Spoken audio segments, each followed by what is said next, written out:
سوال یہ ہے کہ علم کہاں سے مل سکتا ہے؟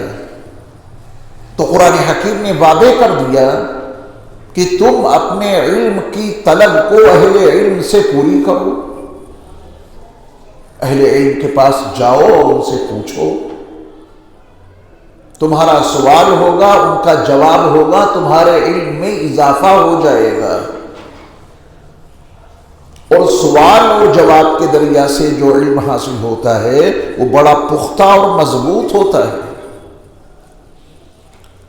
ایک موقع پر رسول اکرم صلی اللہ علیہ وسلم کی بارگاہ میں جبریل امین انسانی شکل میں آئے تھے۔ جتنے صحابہ اس وقت نبی صلی اللہ علیہ وسلم کی خدمت میں حاضر تھے، ان میں سے کسی ایک صحابی نے بھی ان کو جبریل تصور نہیں کیا۔ تمام صحابہ نے ان کو انسان ہی سمجھا تھا۔ یہ بات الگ ہے کہ انسان سمجھنے میں تعجب بہت ہو رہا تھا۔ آنے والا مسافر ہے، باہر سے آیا ہے، یہ انسان مدینہ منورہ کا باشندہ نہیں، آس پاس میں اس کا کوئی گھر نہیں۔ اگر یہ انسان مدینے کا باشندہ ہوتا تو لوگ اس کو جانتے، آس پاس میں اس کا گھر ہوتا تو لوگ اسے پہچانتے۔ آنے والا شخص بالکل اجنبی ہے۔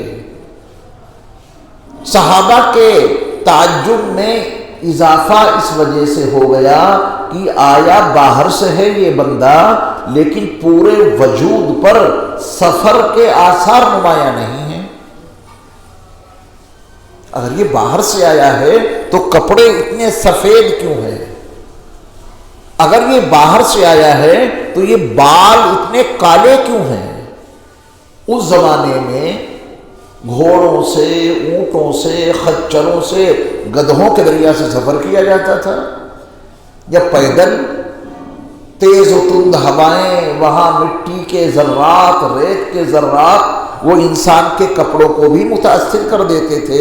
بالوں پر، چہرے پر خاصی دھول جم جاتی تھی مسافر کے، اور وہی اس کے کپڑوں کی گندگی اور چہرے پہ گرد و غبار اور بالوں پر دھول، یہ اس کے باہر سے آنے کی علامت ہوتی تھی۔ تو صحابہ کو تعجب اس بات پر ہوا کہ یہ شخص باہر سے آیا ہے، کپڑے بالکل سفید، بال بالکل کالے، پورے وجود پر کہیں سے کہیں تک سفر کے آثار نمایاں نہیں ہیں۔ بس صحابہ کو تعجب تو ہوا، لیکن یہ نہیں معلوم تھا کہ جبریل امین ہے۔ اور جب وہ جبریل امین انسانی شکل میں رسول مکرم صلی اللہ علیہ وسلم کی خدمت میں حاضر ہوئے، بڑی بے تکلفی سے آگے بڑھ کر اپنے گھٹنے میرے مصطفیٰ کے گھٹنوں سے جوڑ دیے، ملا دیے، اپنے ہاتھوں کو اپنی رانوں پہ رکھ کے باادب ہو کر 4 سوال کیے۔ یہ جبریل سوال کر رہے ہیں انسانی شکل میں آ کر۔ فَاسْأَلُوا أَهْلَ الذِّكْرِ کو سمجھانے کے لیے میں نے اس حدیث کا سہارا لیا ہے۔ صحابہ کے تعجب میں اضافہ اس بات پر بھی ہوا، یہ کیسا بے تکلف آدمی ہے، جیسے بڑی پرانی جان پہچان ہو، اپنے گھٹنے نبی کے گھٹنوں سے ملا دیے۔ صحابہ کی تو ہمت نہیں ہوتی تھی کہ نبی کی نگاہوں میں نگاہ ڈال کے بات کریں، صحابہ کی ہمت نہیں ہوتی تھی کہ نبی مکرم صلی اللہ علیہ وسلم کی نظروں سے اپنی نظریں ملائیں۔ میرے مصطفیٰ کے جاہ و جلال اور عظمت و رفعت کا یہ عالم تھا۔ یہ کیسا بے تکلف انسان ہے، اتنا قریب آ کے بیٹھ گیا۔ جبریل امین نے 4 سوال کیے۔ نمبر 1، اسلام کیا ہے؟ کبھی ہم نے کسی عالم دین کے پاس جا کر کبھی پوچھا کہ حضرت یہ بتا دیجئے کہ اسلام کیا ہے؟ کبھی کسی سے پوچھا؟ جبریل تو پوچھ رہے ہیں نبی سے اسلام کیا ہے۔ سوال یہ ہے کہ ہم نے آج تک کسی عالم دین کے پاس جا کر جو نبی کے وارث ہیں ان سے کیوں نہیں پوچھا کہ حضرت ہمیں بتائیے اسلام کیا ہے؟ اس کا مطلب یہ ہے کہ ہمارے اندر علم کی طلب ہی نہیں، ہم نے کبھی اسلام کے حوالے سے اپنے آپ کو ناواقف مانا ہی نہیں، بس تصور یہ بنا لیا ہے کہ ہمیں ہر چیز آتی ہے، اور ثنا سنی جائے تو وہ صحیح نہیں، دعائے قنوت سنی جائے تو وہ یاد نہیں، اور ذوم کا عالم یہ ہے کہ ہمیں سب کچھ آتا ہے۔ اسی غلط احساس نے امت کو تباہ کر کے رکھ دیا۔ اللہ ہمیں شعور عطا فرمائے۔ ہم نے کیوں نہیں کسی عالم دین سے اور وارث نبی سے یہ پوچھا کہ اسلام کیا ہے؟ حضرت ہمیں بتائیے۔ آپ پوچھتے تو وہ نبی کے وارث آپ کو ضرور بتاتے کہ اسلام کیا ہے۔ نہ پوچھنے کا نتیجہ بڑا ہلاکت خیز نکلا۔ اسلام علماء سے نہ پوچھنے اور علماء کے ذریعہ اسلام کو نہ جاننے کا نتیجہ نہایت بھیانک نکلا۔ جس عمل کا اسلام سے کہیں تک کوئی تعلق نہیں، امت نے اس عمل کو اسلام کا عمل مان لیا۔ اللہ ہم سب کی حفاظت فرمائے۔ اس عمل کا اسلام سے کوئی تعلق نہیں، لیکن یہ امت اس کو اسلام کا بنیادی رکن مانے بیٹھی ہے۔ یہ بگاڑ یہیں سے پیدا ہوا کہ ہم نے کبھی انبیاء کے وارثین سے، علماء سے اسلام کو جاننے کی کوشش نہیں کی، اہل الذکر سے نہیں سمجھا اسلام۔ رسول اللہ صلی اللہ علیہ وسلم نے جبریل امین کے اس سوال کا جواب دیا، اسلام کیا ہے؟ میں وہ حدیث تو آج نہیں سنا سکتا کیونکہ وقت کی قلت ہے، میں سوال آج سناؤں گا آپ کو، پھر کسی دوسرے موقع پر یہ پوری حدیث آپ کو سنا دوں گا انشاءاللہ۔ دوسرا سوال انہوں نے یہ کیا کہ یا رسول اللہ ایمان کیا ہے؟ کبھی ہم نے کسی نائب رسول، وارث انبیاء، عالم دین، اہل ذکر سے پوچھا کہ حضرت آپ بتائیے ایمان کیا ہے؟ نہیں پوچھا۔ نتیجہ اس کا بھی بڑا بھیانک اور ہلاکت خیز نکلا۔ ایمان کا صحیح تعارف نہ ہونے کے نتیجے میں امت نے ایمانیات میں وہ باتیں شامل کر دیں جن کا ایمان سے کوئی تعلق نہیں۔ ایمان کی پختگی اور ایمان کی مضبوطی کا معیار الگ بنا دیا قرآن سے ہٹ کر۔ ایک مثال دیتا ہوں کہ صاحب اگر آپ کا ایمان مضبوط ہے تو بجلی کے تار پکڑ کے دکھائیے، اللہ آپ کو بچاتے ہیں نہیں بچاتے ہیں، ایمان مضبوط ہے نہیں مضبوط ہے، یہ تار پکڑ کے دکھا دو کہ ہم تو نہیں پکڑتے، بولے تمہارا ایمان ہی مضبوط نہیں۔ امت اس نہج پر آ چکی ہے۔ یہ ایمان کو آج بجلی کے تار پڑوا کے دیکھیں گے کہ یہ ایمان پختہ ہے، ایمان مضبوط ہے یا ایمان کمزور ہے۔ ایمان کو بڑھانے کے نئے نئے نسخے، باطل باتیں اسلام میں داخل کر دی گئی، اس سے ایمان بڑھتا ہے، اس سے ایمان بڑھتا ہے۔ اور قرآن بتاتا ہے وَإِذَا تُلِيَتْ عَلَيْهِمْ آيَاتُهُ زَادَتْهُمْ ایمانا۔ ایمان قرآن کی آیتوں کی تلاوت کرنے سے اور قرآن کی تلاوت سننے سے بڑھتا ہے۔ یہ قرآن بتا رہا ہے۔ امت نے ایمانیات میں نہ جانے کن چیزوں کو شامل کر دیا۔ ایمان کیا ہے؟ رسول مقبول صلی اللہ علیہ وسلم نے سائل کو جواب دیا اور بتایا کہ ایمان کی حقیقت یہ ہے۔ انسانی شکل میں ہے، ابھی کسی کو نہیں معلوم کہ جبریل پوچھ رہے ہیں۔ صحابہ کا تصور، صحابہ کا تخیل یہی ہے کہ ہے کوئی مسافر بیچارہ جسے نہیں معلوم کہ اسلام کسے کہتے ہیں، یہ بندہ کوئی باہر سے آیا ہے، اس کو نہیں معلوم کہ یہ ایمان کسے کہتے ہیں، تبھی پوچھ رہا ہے۔ لیکن سوال کے بعد جب میرے مصطفیٰ صلی اللہ علیہ وسلم نے اسلام کا تعارف کرایا تو اس مسافر نے، اس سائل نے کہا کہ سچ کہا آپ نے۔ تو صحابہ کہتے ہیں کہ ہمارے تعجب میں اور اضافہ ہو گیا۔ سوال کر رہا ہے، اس کا مطلب معلوم نہیں، اور جب نبی علیہ السلام نے اس کے سوال کا اسے جواب دیا تو یہ بندہ کہہ رہا ہے کہ سچ کہا آپ نے، پتا چل رہا ہے کہ اسے پہلے سے معلوم ہے، پوچھ بھی رہا ہے، تصدیق بھی کر رہا ہے۔ اب ان کے تعجب میں اضافہ ہوتا جا رہا ہے۔ اس شخص نے یعنی جبریل امین نے انسانی شکل میں اب تیسری بات پوچھی ہے میرے مصطفیٰ علیہ السلام سے، یا رسول اللہ صلی اللہ علیہ وسلم، آپ یہ بتائیے احسان کیا ہے؟ اس حدیث پاک میں، حدیث جبریل میں جو لفظ احسان آیا ہے، یہ وہ والا احسان نہیں جو ہم اور آپ ایک دوسرے پر کرتے ہیں، وہ احسان الگ ہے جو ہم اور آپ کرتے ہیں، یہ احسان الگ ہے۔ تبھی میں نے عرض کیا کہ قرآن و حدیث کو جاننے کے لیے انبیاء کے وارثین سے رابطہ قائم کرنا پڑے گا، ورنہ امت نے اسلام کی اصطلاحوں کو بگاڑ کے رکھ دیا ہے۔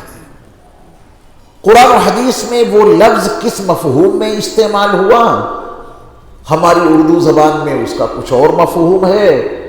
نااہل لوگوں نے اس لفظ کو اردو زبان کا سمجھ کے قرآن کی تعبیر پیش کر دی۔ یہاں پر جبریل امین پوچھ رہے ہیں احسان کیا ہے؟ نبی علیہ السلام نے اس مسافر کے سوال کے جواب میں احسان کا جو تعارف کرایا ہے، وہاں تک ہمارا اور آپ کا تصور اور تخیل بھی نہیں پہنچ سکتا۔ ہمیں احسان کا اس مقام پہ وہی تعارف تسلیم کرنا پڑے گا جو نبی نے بتایا، یا اپنی فکر کو اور اپنے خیال کو اس کے اوپر مسلط کر کے کہیں گے کہ احسان کا مطلب یہ ہے۔ ہماری اردو زبان میں لفظ احسان استعمال ہوتا ہے، اس کا پورا مفہوم آپ کے ذہن میں ہے کہ احسان کا مطلب کیا ہے، لیکن جب جبریل امین نے پوچھا تھا احسان کیا ہے یا رسول اللہ صلی اللہ علیہ وسلم، تب نبی علیہ السلام نے اس کا جواب دیا، احسان یہ ہے کہ اللہ کی عبادت ایسی کرو گویا تم اسے دیکھ رہے ہو، اللہ۔ اور اگر یہ مقام حاصل نہ ہو سکے تو کم از کم یہ سوچ لینا کہ اللہ تمہیں دیکھ رہا ہے۔ چوتھا اور آخری سوال، یا رسول اللہ صلی اللہ علیہ وسلم قیامت کب برپا ہوگی؟ آپ علیہ السلام نے فرمایا کہ اس کا جواب جتنا تمہیں معلوم ہے اتنا ہی مجھے معلوم ہے۔ تم نہیں جانتے کہ قیامت کب برپا ہوگی، تبھی تم نے سوال کیا، مجھے بھی نہیں معلوم کب برپا ہوگی۔ قرآن مجید میں یہ مضمون جا بجا موجود ہے۔ میرے محبوب نبی، یہ لوگ آپ سے قیامت کے بارے میں پوچھتے ہیں کہ وہ کب آئے گی، آپ ان سے صاف کہہ دیجئے قیامت کے برپا ہونے کا علم صرف اللہ کے پاس ہے۔ نبی علیہ السلام نے قیامت کے برپا ہونے سے پہلے کی کچھ نشانیاں ان کو بتائیں۔ قیامت کے برپا ہونے کا بالکل صحیح وقت یہ صرف اللہ کو معلوم ہے۔ البتہ جب قیامت آئے گی اس سے پہلے بہت ساری نشانیاں ظاہر ہوں گی۔ چند نشانیاں رسول اللہ صلی اللہ علیہ وسلم نے ان کو بتائیں۔ ان کے 4 ہی سوالات تھے اس مجلس میں۔ اسلام کیا ہے؟ ایمان کیا ہے؟ احسان کیا ہے؟ قیامت کب برپا ہوگی؟ رسول مکرم نور مجسم حضرت محمد صلی اللہ علیہ وسلم نے اس مسافر کے 4 سوالوں کے جوابات دیے۔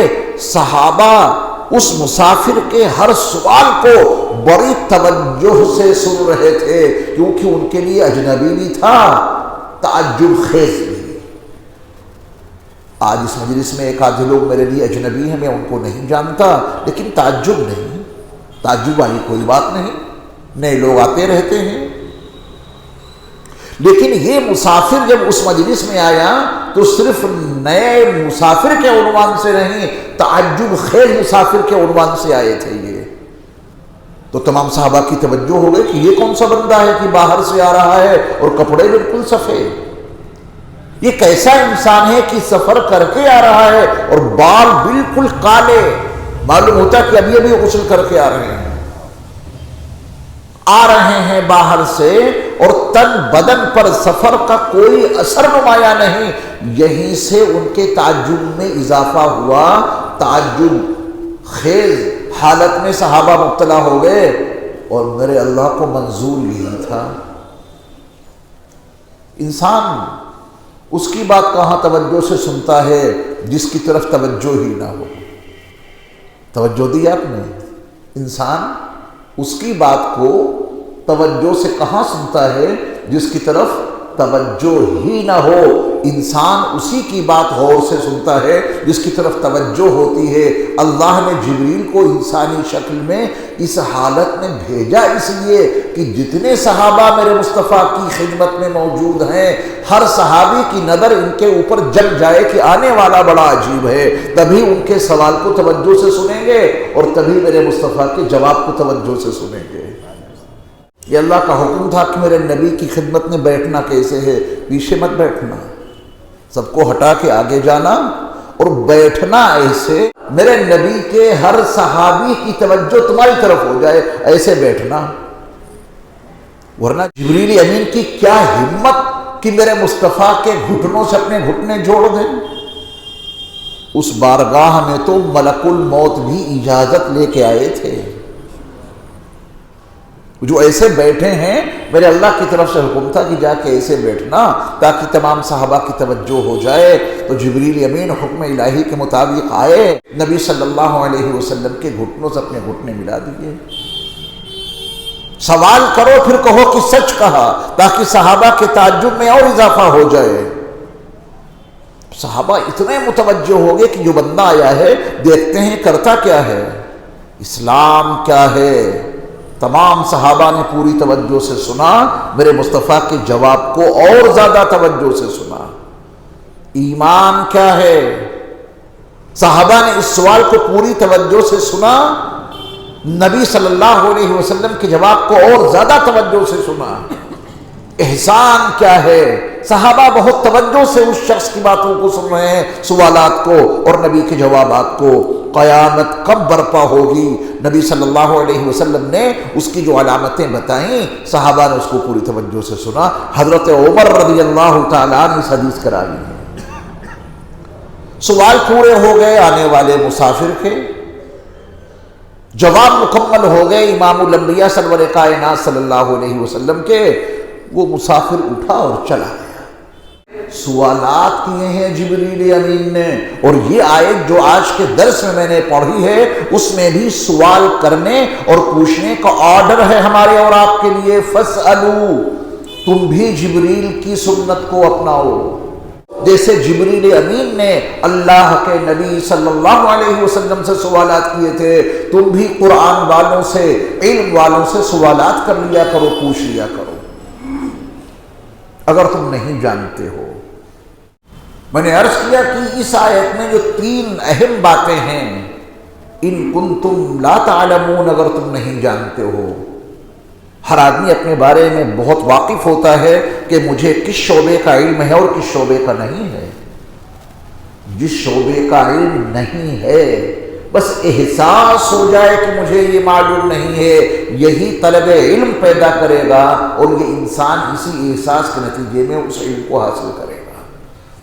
امت کے اندر سے یہ احساس ختم ہو گیا، اور ایسا ختم ہوا، آپ یقین جانیے کسی مسجد میں آپ چلے جائیں اور حضرت امام صاحب سے ملاقات کر کے یہ پوچھیں، حضرت آپ کو اس مسجد میں امامت اور خطابت کے فرائض انجام دیتے ہوئے کتنا عرصہ ہو گیا؟ بہت ممکن ہے کہ وہ امام صاحب آپ کو بتائیں 40 سال، 20 سال، 30 سال، 10 سال۔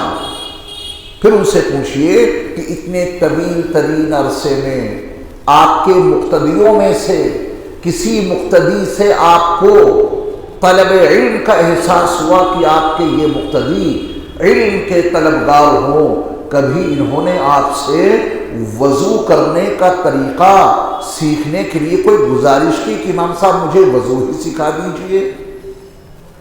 آپ کے مقتدیوں میں سے کسی مقتدی نے کبھی آپ سے یہ خواہش ظاہر کی کہ امام صاحب مجھے نماز ہی سکھا دیجئے؟ تو امام صاحب کا جواب یہ ہوگا کہ اس 40 سال کے عرصے میں ایسی طلب لے کہ میرے پاس تو کوئی نہیں آیا، بس جمعے کے خطبے میں جو کچھ ہم سنا دیتے ہیں زبردستی وہ سن لیتے ہیں، طلب انہیں بالکل نہیں ہے۔ اور طلب کے لیے ہی قرآن نے کہا کہ فَاسْأَلُوا، یہ تمہاری ذمہ داری ہے کہ طلب علم کا جذبہ لے کر تم خود پوچھو۔ پوچھتے کیوں نہیں ہو؟ معلوم کیوں نہیں کرتے ہو؟ اگر تمہیں معلوم نہیں ہے، اگر تمہیں علم نہیں ہے تو خود جا کر پوچھو، علم کی طلب کے ساتھ، علم کی طلب کے ساتھ پھر جو پوچھو گے وہ دل نشین ہو جائے گا۔ وہ طلب سے ملا ہے نا، وہ جذبے سے ملا ہے نا۔ امام صاحب کھڑے ہو گئے، انہوں نے بیان کر دیا، کوئی کچھ سوچ رہا ہے، کوئی سو رہا ہے، کوئی یہاں وہاں دیکھ رہا ہے، اسے علم حاصل نہیں ہوتا ہے۔ پوچھو، سوال کرو، طلب علم کے ساتھ میں جو علم حاصل کرو گے اس میں برکت ہوگی، اس میں تحفظ ہوگا، علم محفوظ رہے گا، عمل کی بھی توفیق ہوگی، کیونکہ طلب ہے نا۔ آج امت کو جتنا بھی علم دین مل رہا ہے، تھوڑا بہت جو بھی ہے، بیانوں کے ذریعہ سے، خطبات کے ذریعہ سے، وہ میں اپنے الفاظ میں کہوں کہ زبردستی آپ پر تھوپا جا رہا ہے۔ آپ نے طلب کہا ہے، طلب ہو تو آپ سوال لے کر کے آئیں، پوچھیں کہ صاحب ہمیں یہ سکھائیے اور یہ سمجھائیے۔ الحکمت ضالۃ المؤمن، حکمت یہ مومن کا گم شدہ مال ہے، جہاں سے بھی اسے ملے لے لینا چاہیے۔ اللہ اکبر۔ یہ حدیث ترمذی میں اور ابن ماجہ میں موجود ہے۔ سند کے لحاظ سے بے شک محدثین نے اس پہ کلام کیا ہے، علماء اسماء والرجال نے کلام کیا ہے، لیکن ساتھ میں یہ فیصلہ بھی لکھ دیا کہ مفہوم کے لحاظ سے یہ حدیث صحیح ہے۔ سندن کچھ کمزوری ہے لیکن مفہوم کے لحاظ سے بالکل صحیح ہے۔ الحکمت ضالۃ المؤمن، حکمت مومن کا گم شدہ مال ہے، جہاں بھی ملے وہاں سے وہ لے لے۔ آپ کے پاس گھڑی ہے، گھڑی کھو گئی، مل نہیں رہی، دل کی کیفیت دیکھنا کیا ہوتی ہے۔ چشمہ کہیں غائب ہو جائے، کھو جائے، نہ ملے، دل کی کیفیت کیا ہوتی ہے۔ اپنی اپنی کیفیت دیکھیں جو ہماری چیزیں ہیں۔ حکمت نہیں ہے، کوئی احساس ہی نہیں، اپنے پاس حکمت کی کوئی بات نہیں ہے، کوئی احساس نہیں۔ موبائل گم ہو جائے تو دل پریشان، اور حکمت ہم سے ضائع ہے، کوئی احساس نہیں۔ گھڑی ہماری غائب ہو جائے تو دل پریشان، اور حکمت ہمیں نہیں مل رہی ہے، اس کے لیے کوئی پریشانی نہیں۔ میرے ایمان والے بھائیوں، یہ علم اور حکمت یہ ہمارا اور آپ کا کھویا ہوا سرمایہ ہے۔ آج نہیں بچا ہے امت کے پاس یہ سرمایہ، جہاں سے ملے وہاں سے لے لیا کرو۔ جہاں علماء قرآن و حدیث کے تناظر میں کوئی بات بتائیں، وہاں جا کر اسے سن لیا کرو۔ یہ کھویا ہوا سرمایہ مل رہا ہے آپ کو۔ یہ سرمایہ میں نہیں دے رہا، یہ سرمایہ اللہ اس کے رسول نے دیا ہے۔ توجہ دے رہے ہیں اس بات پر؟ جو قرآن و حدیث علماء دیتے ہیں اپنی طرف سے نہیں، یہ قرآن اور یہ حکمت اور یہ علوم کی ساری باتیں کس نے دی ہیں؟ اللہ اس کے رسول صلی اللہ علیہ وسلم نے۔ امت سے یہ سرمایہ کھو گیا ہے، امت کو یہ سرمایہ مل نہیں رہا ہے۔ اب جہاں سے ملے وہاں سے لے لو۔ یہ علماء آپ کو سرمایہ دیتے ہیں جو آپ سے کھو چکا ہے، جو اسلام کی صحیح تعبیر آپ کو دیتے ہیں جو آپ سے غائب ہے۔ اسلام کے مسائل سے آپ بالکل ناواقف ہیں، یہ علماء آپ کو آپ کا کھویا ہوا سرمایہ دے رہے ہیں اور پھر بھی لینے کو تیار نہیں۔ کریں گے کوشش انشاءاللہ۔ فَاسْأَلُوا أَهْلَ الذِّكْرِ إِن كُنتُمْ لَا تَعْلَمُونَ۔ اس آیت کے مختصر سے حصے میں کتنی اہم باتیں ہیں؟ 3۔ نمبر 1، اگر تم نہیں جانتے ہو، اور ہم بہت کچھ نہیں جانتے واقعات، یہ سب کچھ جانتے ہیں، وَفَوْقَ كُلِّ ذِي عِلْمٍ عَلِيمٍ، ہر علم والے کے اوپر ایک علم والا ہے، کبھی یہ مت کہہ دینا کہ مجھے سب کچھ معلوم ہے، یہی تمہاری جہالت کی انتہا ہوگی اگر یہ تصور بنا لیا کہ ہمیں سب کچھ معلوم ہے، ہمیں کسی عالم دین سے سیکھنے کی ضرورت کیا ہے، یہ جہالت کی انتہا ہوگی اگر یہ سوچ لیا کہ ہمیں سب کچھ معلوم ہے۔ نہیں معلوم ہے، یہ احساس ہو گیا، یہی احساس علم کی طلب پیدا کر دے گا، اور سکون اس وقت تک نہیں ملے گا جب تک اس شعبے کا وہ علم حاصل نہیں کر لو گے، سکون ہی نہیں ملے گا، کیونکہ طلب پیدا ہو گئی نا۔ جب پیاس کی حالت میں پانی کی طلب پیدا ہوتی ہے تو جب تک پانی مل نہیں جاتا سکون نہیں ملتا، بھوک کی حالت میں کھانے کی طلب ہوتی ہے تو جب تک کھانا مل نہیں جاتا جب تک سکون نہیں ملتا، ایسے ہی جب علم کی طلب پیدا ہو جائے گی، اور طلب کیسے پیدا ہوگی؟ مجھے معلوم نہیں، مجھے اس شعبے کا علم نہیں، یہ یقین بنانا پڑے گا، یہ احساس پیدا کرنا ضروری ہے کہ ہاں مجھے نہیں معلوم۔ لا علمی کا یہ احساس علم کی طلب پیدا کر دے گا، اس وقت تک سکون نہیں ملے گا جب تک کہ وہ علم حاصل نہیں کر لو گے۔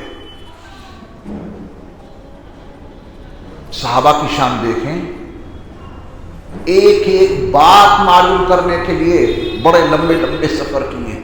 مدینے کے ایک صحابی نبی علیہ السلام کی ایک بات کو جاننے کے لیے مدینے سے مصر پہنچے، اللہ، اتنا طویل سفر کیا ہے صرف ایک بات جاننے کے لیے۔ عقبہ ابن عامر سے جا کے ملاقات کی کہ ہمیں معلوم ہوا ہے کہ آپ کے پاس نبی صلی اللہ علیہ وسلم کی ایک حدیث ہے، وہ حاصل کرنے کے لیے آپ کے پاس آئے۔ محدثین کی تاریخ آپ پڑھیں، ایک ایک حدیث کو جاننے کے لیے ہزار میل کا سفر کر ڈالا۔ کیوں کیا؟ علم کی طلب ہے۔ یہ پیاس کب بجھے گی؟ جب علم مل جائے گا۔ پوچھنا کس سے ہے؟ آج آپ لوگ آپس میں ہی سوالات کر لیتے ہیں اور آپس میں ہی جواب دے دیتے ہیں، عجیب معاملہ ہے۔ اہل الذکر کے پاس جاتے ہی نہیں، حاملین قرآن انبیاء کے وارثین نبی علیہ السلام کے نائبین کے پاس نہیں جاتے، آپس میں ہی سوال کر لیا اپنی سطح کے لوگوں سے، وہیں سے جواب مل گیا، بولے ٹھیک ہے۔ آپس میں ہی سوال، اس کی سمجھ میں جو آیا وہ جواب دے دیا کہ صاحب ہر مہینے نیا چاند نکلتا ہے، پرانے کہاں جاتے ہیں؟ یہ سوال کیا، دوسرے نے جواب دے دیا کہ کیا تمہیں یہ آسمان پہ ستارے نظر نہیں آتے؟ جتنے پرانے چاند ہو جاتے ہیں اللہ انہیں قطر قطر کے آسمان میں بکھیر دیتا ہے، جو یہ ستارے ہیں نا یہ پرانے چاندوں کی قطرن ہے، قطرن۔ ہاں بالکل صحیح کہا آپ نے، آج سمجھ میں آیا، اس سے پہلے ہمیں معلوم ہی نہیں تھا کہ پرانے چاندوں کو اللہ کینچی سے قطر قطر کے آسمان میں بکھیر دیتا ہے، پرانے چاندوں کی قطرن یہ ستارے ہیں، آج سمجھ میں آیا۔ کیا یہ سمجھ صحیح ہے؟ کیا یہ جواب صحیح ہے؟ لیکن ایک سطح کے لوگوں کو سمجھانے کے لیے کافی ہے، وہ بیچارہ جو نظام شمسی سے، چاند کے نظام سے، ستاروں سیاروں کہکشاؤں کے نظام سے جو واقف نہیں ہے، وہ اسی بات پر مطمئن ہو جائے گا کہ بات تو آپ کی بالکل صحیح ہے۔ اور جو کواکب ستاروں سیاروں اور کہکشاؤں کے نظام سے واقف ہے، وہ کہیں گے اس سے بڑی جہالت کی کوئی بات نہیں ہو سکتی جو یہ کہے کہ پرانے چاند کو اللہ قطر کے آسمان میں بکھیر دیتا ہے، یہ تو بڑی جہالت کی بات ہے۔ یہ جہالت کون واضح کرے گا؟ جو ستاروں سیاروں کی حقیقت سے واقف ہے، چاند کے طلوع غروب سے واقف ہے، اسے معلوم ہے کہ چاند کے اتنے حصے پہ سورج کی روشنی پڑے گی تو اتنا نظر آئے گا، اتنی پڑے گی تو اتنا نظر آئے گا، 14 کو یہ پورا نظر آ جائے گا، اس کے بعد پھر کم کم نظر آئے گا، نہ اسے کاٹا جاتا ہے نہ اسے چھیلا جاتا ہے، جتنا بڑا ہے اتنا ہی بڑا ہے۔ وہ نظر آنے کے لحاظ سے اس کی حیت بدلتی رہتی ہے سورج کی شعاعوں کی بنیاد پر. یہ تو اہل علم کی بات ہو گئی. اور اپنی سطح کے جاہلوں کی آپس میں گفتگو کیا ہو گئی کہ ہر مہینے نیا چاند نکلتا ہے پرانے کہا جاتے ہیں. سامنے والے جناب نے جواب دیا کہ اسے قطر قطر کے اللہ فضا میں بکھیر دیتا ہے، وہی تو ہیں ستارے. کہا کہ آپ نے بالکل سچ کہا. اس سطح پر یہ امت دینی علم کے سلسلے میں جی رہی ہے. یہ مثال دی ہے میں نے حقیقت کو سمجھانے کے لیے. اس لیے قرآن نے صرف اتنا نہیں کہا کہ اگر تمہیں معلوم نہیں ہے تو چاہے جہاں سے معلوم کر لو. اگر تمہیں علم نہیں ہے تو چاہے جس سے پوچھ لو. یہ قرآن کا آرڈر نہیں ہے، میرے اللہ کا آرڈر یہ ہے اگر تمہیں معلوم نہیں ہے، اگر تم نہیں جانتے ہو، پوچھو. کس سے؟ اہل ذکر سے، اہل علم سے، قرآن کے حاملین سے، قرآن کے ماہرین سے. ان سے پوچھو. کریں گے کوشش اپنے کو لا علم سمجھیں. یہیں سے علم کی طلب پیدا ہو جائے گی. اپنی لا علمی کا احساس آپ میں، ہم میں علم کی طلب پیدا کر دے گا. جب علم کی طلب پیدا ہو جائے، اس کی پیاس پیدا ہو جائے، تو پھر اس کو بجھانے کے لیے کہاں جائیں گے؟ اہل الذکر کے پاس. مسئلہ حل ہو جائے گا، کوئی دقت نہیں انشاءاللہ. اللہ مجھے اور آپ کو عمل کی توفیق عطا فرمائے.